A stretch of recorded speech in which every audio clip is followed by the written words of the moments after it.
Federasiyanın vitse-prezidenti olaraq fikirlərinizi bildirəsiniz, əvvəl.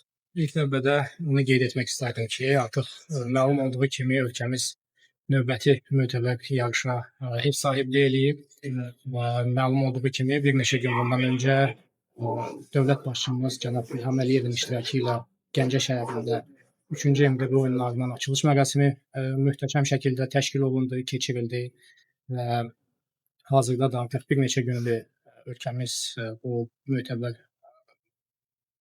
tədbirə ev sahibliyi eləyir.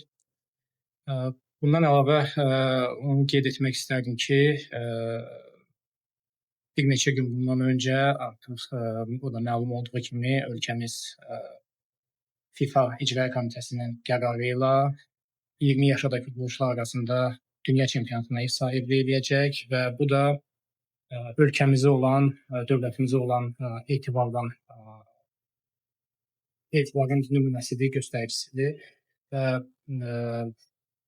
FIFA-nın da belə qərar verməsi məhz bundan irəli gəlir ki, Azərbaycana etibar edir. Sözü gedən yarış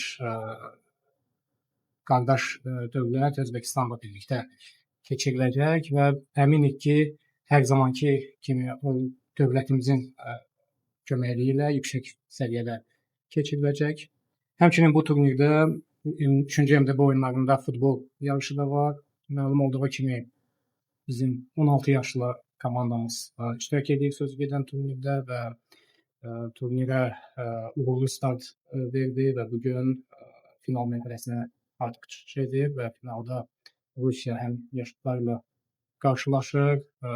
Əlbəttə komandamıza uğurlar arzu edirik və ancaq qələbə, qızıl medallar gözləyirik. Bu yaş uşaqlar üçün belə turnirlər çox vacibdir, çox lazımlıdır.